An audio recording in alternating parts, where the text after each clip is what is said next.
Hey everybody, just wanted to go more in depth on the trailer from yesterday. From what I've seen, it looks like it's gonna be a pretty good game.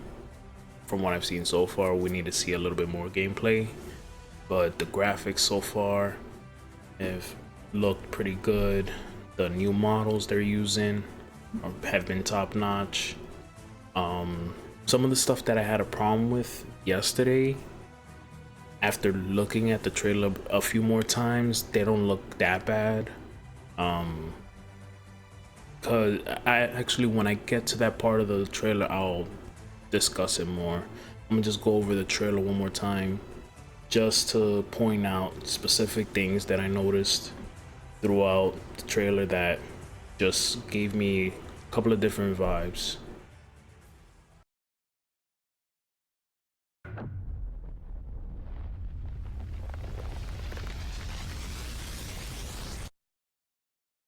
Break free. Become unbound from the laws that govern reality. To turn the gears of time once again. So I'm guessing that you're gonna be traveling back and forth between the real world, digital world.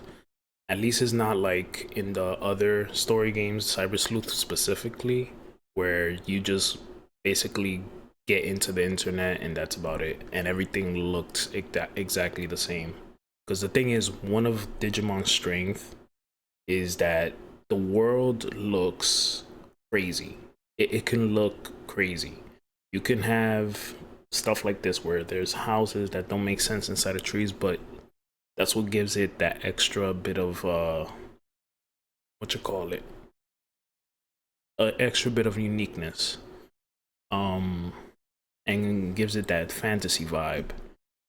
It would be boring as hell if we go back into the internet and everything is just blue, everything is just ones and zeros and a digital stream, and you know there's no sense of environment when it comes to stuff like that. But with this, hopefully everything looks way better. You're traveling to different places, just like in the Digimon World games.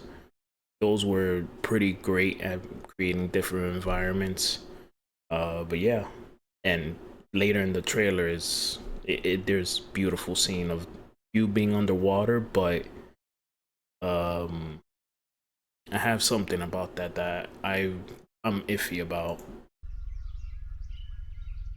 An apocalypse looms over parallel worlds as their fates begin to Oh, and I've heard from a couple of people that actually went to Japan that what they did in Cyber Sleuth with like the location they chose in Cyber Sleuth, the location can't come to mind right now, but the location they chose for Cyber Sleuth was like spot on, one for one of how it actually looks like in the real world, which is pretty cool. intertwine. The battle to alter destiny begins. Embark on a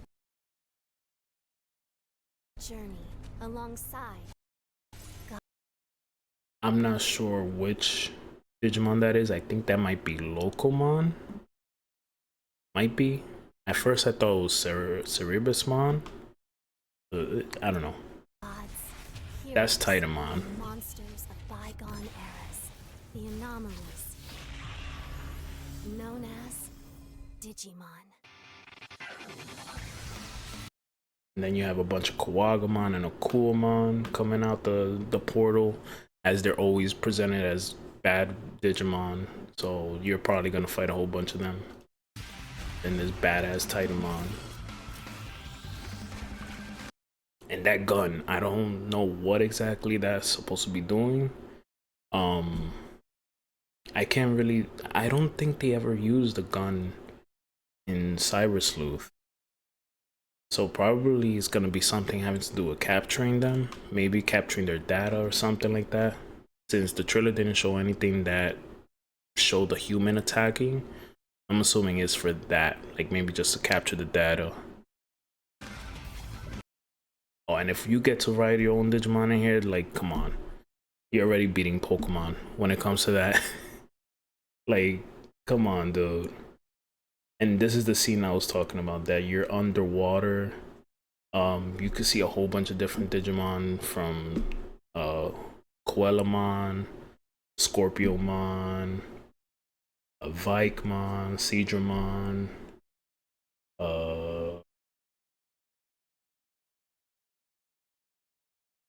I can't tell what this, that's probably just another Scorpiomon. Divermon or Scubamon, whichever one.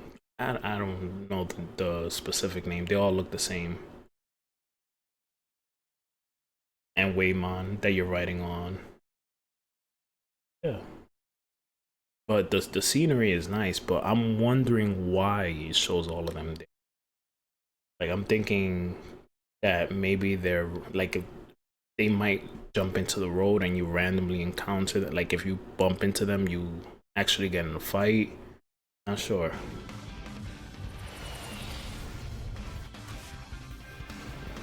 Yeah, like this right here.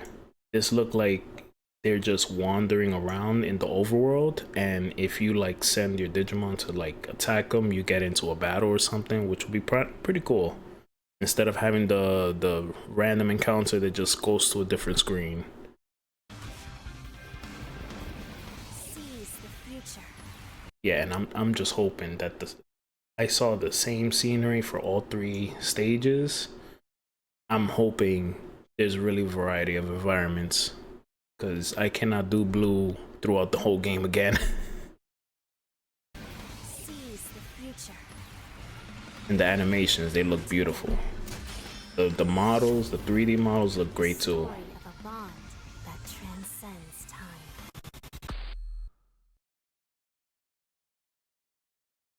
And then obviously these two. Okay. Come on. Yeah, these two are obviously the protagonists that you could decide between male, female.